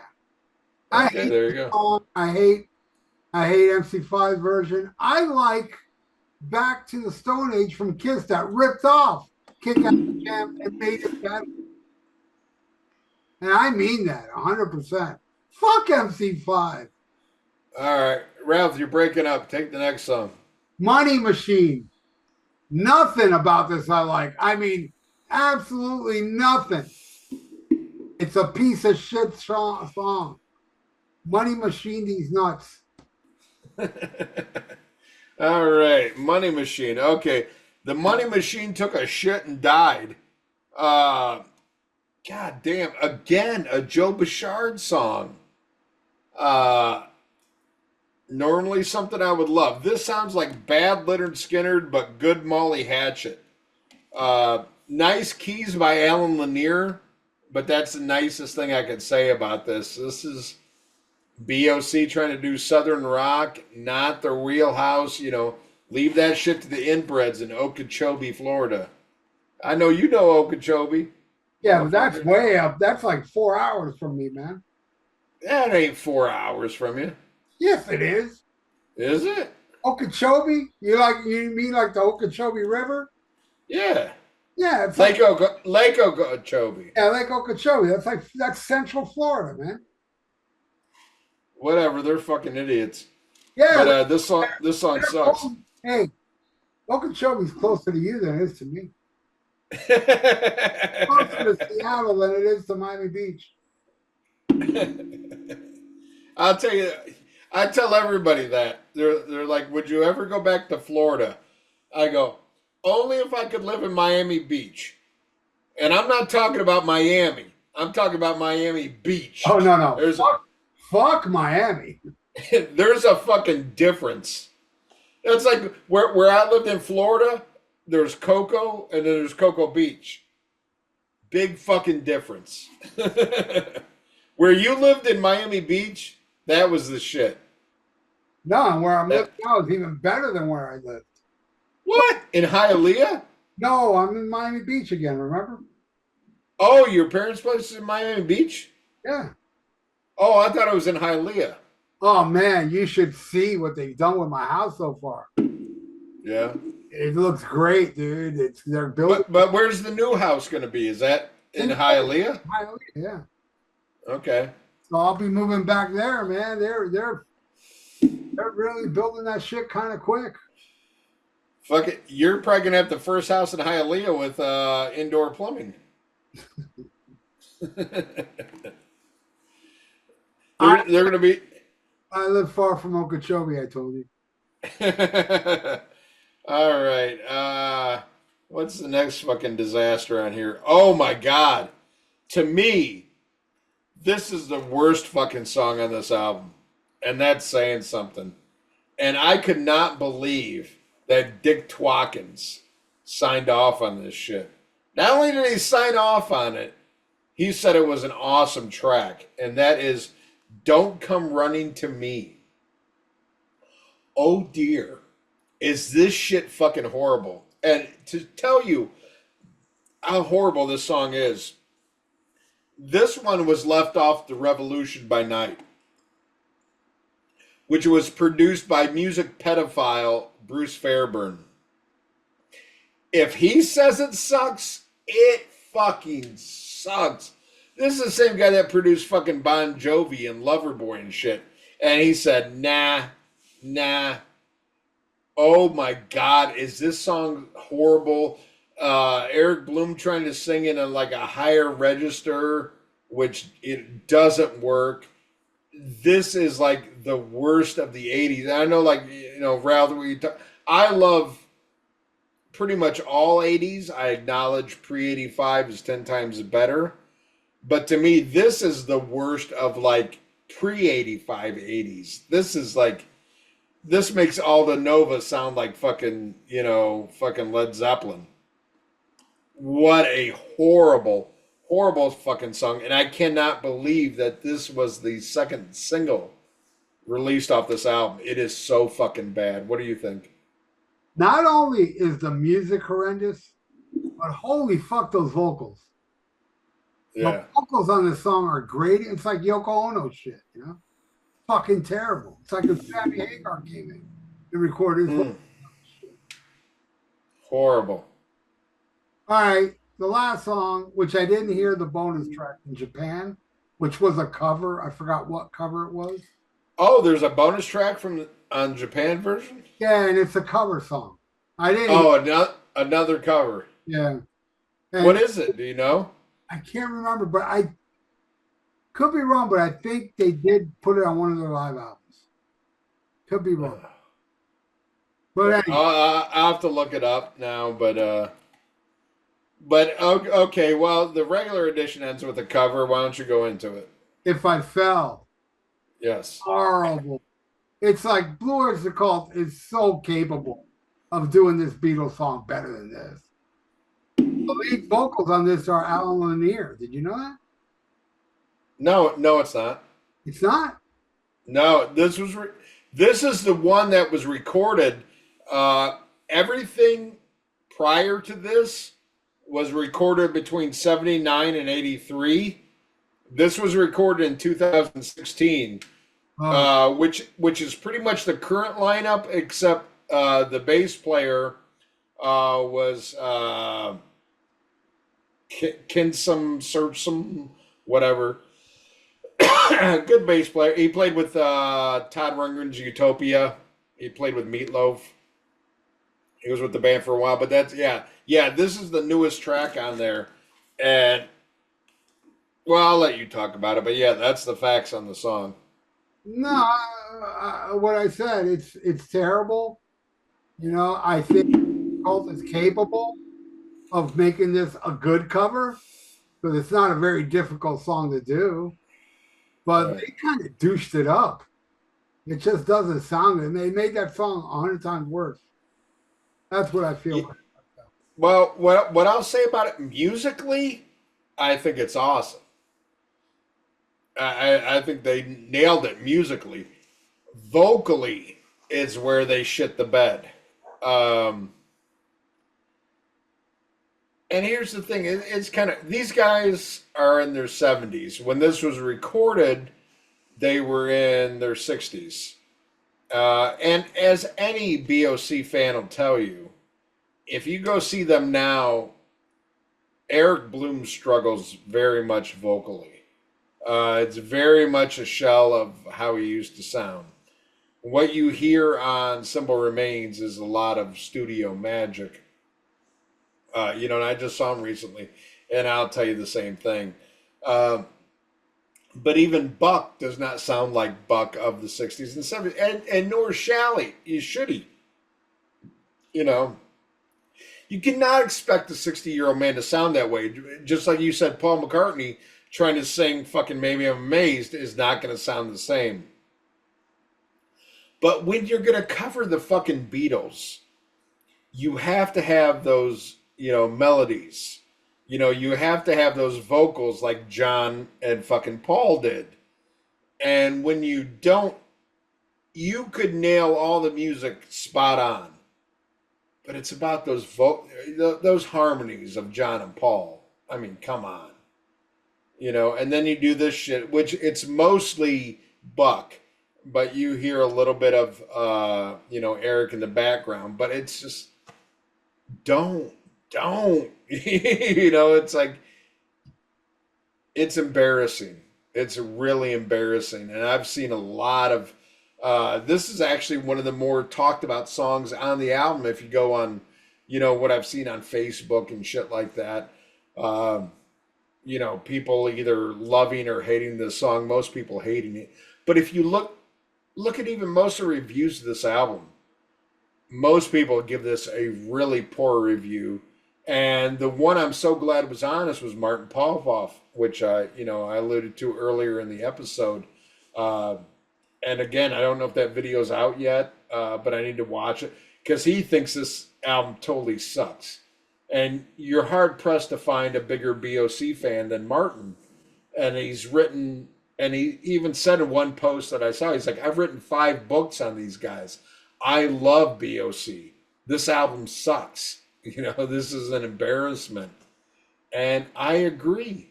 I agree. And it pains me. But this is a Rock and Metal Combat podcast. We're going to be fucking honest, This shit sucks. Ralph loves BOC. And, I think the greatest thing is, like, over the course of this show, I think you fell in love with BOC even more, and you even said they've raised more in your echelon of bands. They're better than Kiss now for me. Yeah. So these aren't two guys that take this band lightly or, are casual fans. We are huge fans of this band. I'd like to have, I know we kind of did this at the last moment, but I would love to have Will Carroll. We already know where Popoff stands on it, but I'd like to have Will Carroll on here and see what he thinks about it. But who knows? That guy loves Hungry Boys, so he might like this shit. Will Carroll is a unique individual. That guy is metal to the fucking core, but man, he likes some shitty shit too.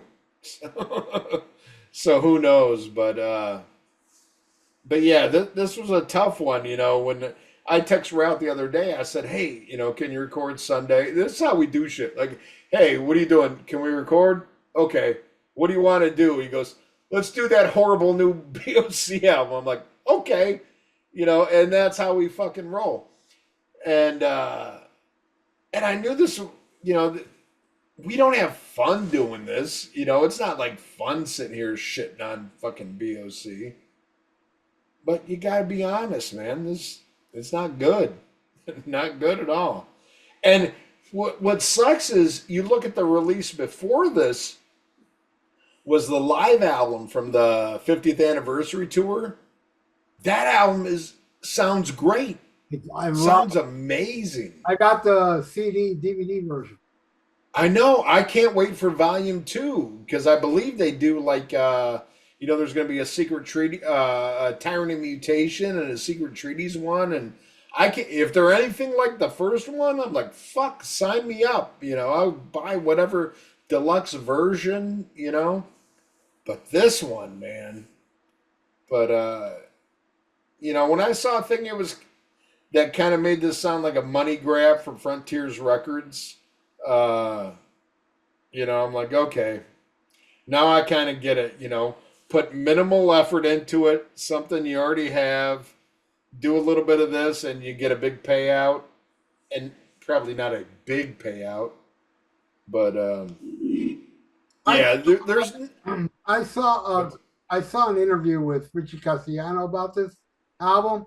He said some of this had to be baked. The tapes were so fucking old they had to be baked. Yeah. And he said some parts were gone that they had to fill in the gaps. Oh yeah, I believe on So Supernatural there's a guitar solo that's him and not Buck, because they had to do that, and but like going into history, there's stuff that was so neat. Like Joe Bouchard came in and redid some of his parts on his songs, and I'm like, oh, that's amazing. But then when you hear the final songs and Man, I was really hoping for some hidden fucking gems here, but this ain't it. You know, and it kind of reminds me of like I'm a huge Danzig fan. I love Danzig. And when Danzig put out the Lost Tracks of Danzig, I was like, oh, awesome. And 90% of that shit, I was like, I see why this got left off the album. You know, I see why that got left off the album. You know, this ain't even B-side shit. You know, and I get that, like, you know, we love bands so much. It's like, God, any like little scraps we can get, you know, we want them and shit like that. But sometimes, like, it's a turd best flushed, you know. And this is an album full of fucking turds, Yep. full of them. It's no good, man. Yeah, no bueno. All right. Well, now let's go into pick of the week. Ralph, you got a pick of the week? It's the only time of the week that you could say Ian before Ralph. Pick of the week. All right. Well, my pick of the week. Ralph hates when I fucking do this. I'm gonna combo some shit. Oh, I'm only gonna play one of them. Okay. Well, okay. Well, I know which one you're gonna play then. Okay. So my initial pick of the week, because in this week that I listened to this album, was so dismayed. There was, in my opinion, a great album released by the Melvins, Tarantula Heart. Really fucking dig this album. You got, the basic lineup of the Melvins plus Roy Marigora. You got some dual drums going on and shit. Fucking amazing. But, if you don't like the Melvins, this ain't going to change your mind. If you like them, you're going to love this album. Tarantula Heart's great fucking album. But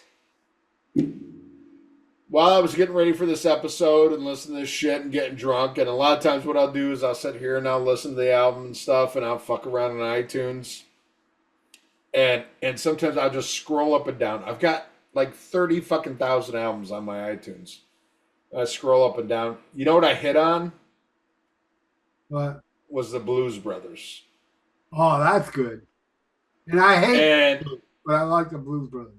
And I started sitting there, I was like, and then I clicked on it and I started playing. I started listening to Blues Brothers, and I started thinking about the movie, and I'm listening to songs. I'm like, God damn. Not only what a great soundtrack, but a great fucking album. And it instantly transported me back to being fucking 6 years old. Going with my 3 generations of Wadleys, my father and my grandfather. We drove up to Chicago Heights to go see Blues Brothers the opening weekend. And it was just so, and especially if you're from Chicago. I mean, if you know the movie, but you're from Chicago, it was a big fucking deal. When that movie starts, and you hear I Caught the Katy, dun dun, dun dun, and you see him, oh my fucking God. And I mean, the soundtrack is great, the movie, I mean, all the quotable line, orange whip, 3 orange whips, you, me, them, everybody, you can't say that to a nun. I've said it a million times. Greatest comedy I've ever seen in my life, hands down, is the Blues. Greatest comedy, You said you needed the money. We said you'd get it. We get it to you. You said no. Then I said, you're really up shit creek. How about when Carrie Fisher blows up the building and they come out of the rubble? We're late. Yeah. I love it when the cops, he broke my watch. How about the Nazis flying down? I've always loved you. I hate Illinois Nazis. I can watch that movie at any time. It is so good. This is glue. Strong stuff. You're the good old boys. Yeah. The Penguin. I mean, that So yeah, I say, buy the new Melvins album, then go get Blues Brothers on 4K, get the soundtrack. Uh, it's one of those things like I've got all the Blues Brothers on my iTunes, so I'm flipping through and I'm listening, different, Soul Man, and then I went to, Sweet Home Chicago. Rubber Biscuit. Yeah. Rubber biscuits. That song rules. Who's making love to your old lady? I mean, oh man, I remember that. That's one of my dad bought me when I was a young kid was Blues Brothers Made in America, the live album that came out like 2 months after the soundtrack. Just great shit. But yeah, that's my pick of the week. Melvins and the Blues Brothers. Right on. My pick of the week is a heavy metal band that came out. Their album came out this year, brand new band called Thriller. And the name of the album is called Street Metal. And it's Okay. Judas Priest, except traditional, great stuff, man. Fucking amazing. Every song is cranking. I absolutely love it. And that is my pick of the week. Check out the band Thriller. Are they American or European? I don't know. Look, I'm part of this YouTube page called The New Wave of Traditional Metal. And Yeah. dude, they put out an album a day. What's their name? Well, it's how a new album, new wave of British heavy metal. This was Yeah. new wave of traditional heavy metal. No. What's the name of the band? Thriller. Okay. Street Metal is the name, and yeah, this YouTube page daily, like 1 or 2 times a day, they put up a new album. Somebody that just released a record. And 9 times out of 10, they're amazing. The only ones that I don't like, musically they're cool, but they have like these high pitched singers that get to me. And I'm like, the voice ruins it. But then there's bands like Thriller that the vocals are spot on. So check it out, man. A band called Thriller, and the name of the album is called Street Metal. Awesome. Well, now we go to fan of the week, and fan of the week this week is Tang Bango. This is a crazy guy. I've talked about him on the show already, but this is a crazy motherfucker from Canada. And Ralph, he's your age, and he always talks about how you guys saw the same tours and stuff like that. And he can't figure out Facebook, so he's not on Facebook. But he leaves comments on the Podbean page, and he leaves them on the YouTube page, but under another name. And this is the guy I talked about. I thought it was Terrence at first because the guy says he actually likes Terrence, and only Terrence has said that. But this guy is just insane, and it's kind of, I know this sounds gay, but it's cute. It's cute to watch all the comments he leaves on Podbean because you can tell he just discovered the show and now he's going back through the history of the show, like starting over from the beginning and going all the way through. But this guy likes every episode and leaves comments on this guy's going nuts. And I could only imagine the joy that somebody must find, like, they discover the greatest podcast ever, and then going back and realizing you have 300 and something shows to catch up on. And this motherfucker does not skip a show and constantly. And the funny thing is, it always says, like, every time I click on Podbean, it shows I'm being followed by this guy. And I don't know why it keeps, I don't know if he, like, unfollows us and follows us and then unfollows us and then follows us. But it keeps going. But this guy is just rabid about the show. And I love it that he's like, I'm not on Facebook, fuck that shit, but I'm going to find a venue to show my love for the show and to let you guys know. And he commented on one of our YouTube videos. He's like, hey, I'm Tang Bango on this, on Podbean, but on this, I'm that, whatever. But this guy loves the show, and I love that. I love that people are still discovering this show 10 years on, and the joy that'd be like discovering your favorite band, only to realize they've been out for 100 years, you know. So fucking A. Tang Bango, a great fan of the show, and he leaves some funny ass comments. Go on Podbean and check out his shit. This guy's hilarious. We might have to look into getting this guy on the show. But if he can't figure out Facebook, I don't know how the fuck he'd figure out how to get on Zoom and do some shit with us. But I got a feeling it'd be funny if he could. So that is the fan of the week, Tang Bango. Right on. All right. Well, we hope you enjoyed this show.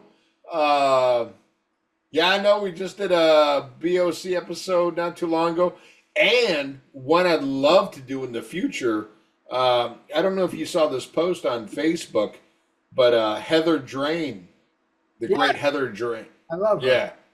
Oh, she's amazing. What about her? She said, she goes, oh my God. She goes, that would be my dream to come on Rock and Metal Combat Podcast and talk about BOC. And she goes, oh my God. She's like Spectres, Mirrors, and she named another album. She goes, any of those, she goes, I would be so honored to come on your show. And for those of you who don't know, Heather Drain not only has been a fan of this show for fucking years, but she's a very accomplished author. There's a lot of like movies come out on Blu-ray, and she does like commentary and stuff. She knows her shit. She's on the extras of Over the Edge. Yeah. Killer chick. So I would love, like, you know, fuck it, in a couple episodes from now, do another BOC episode with Heather. I think that'd be awesome. That'd be awesome. I love it. Should do And correct me if I'm wrong, I don't think we've ever had a woman. Well, you know, we've had some femboys, but I don't think we've ever had a woman on the Rock and Metal Combat Podcast. No, that was by design because we're gay. Yeah, that would be a first. So, yeah, Heather, if you're checking this out, because I know she loves BOC, Heather, I will reach out to you, and we will do that in the near future, because I think that would be awesome. I would love to get a female's perspective on here. And then in the future, we should have my girlfriend on the show. She knows a lot about music. Oh, I know. Oh, God, there was something. Oh, we were doing a live stream, and your girlfriend corrected me. And I thought it was awesome. It didn't bother. I was talking about singing BOC, and I mentioned KG Cretins. I was like, oh, they did KG Cretins off of Terror Mutation. And she wrote she's like, that's off of Spectres, or it's off of Secret Treaties, you fucking idiot. On Secret Treaties. You know? Yeah. And I was like, that's hot. You know, I'm like, yeah. So, yeah, we'll get some feminine energy. I would love to have your old lady on here, too. We'll get her. That'd be awesome. I'm sure. She does podcasts. Awesome.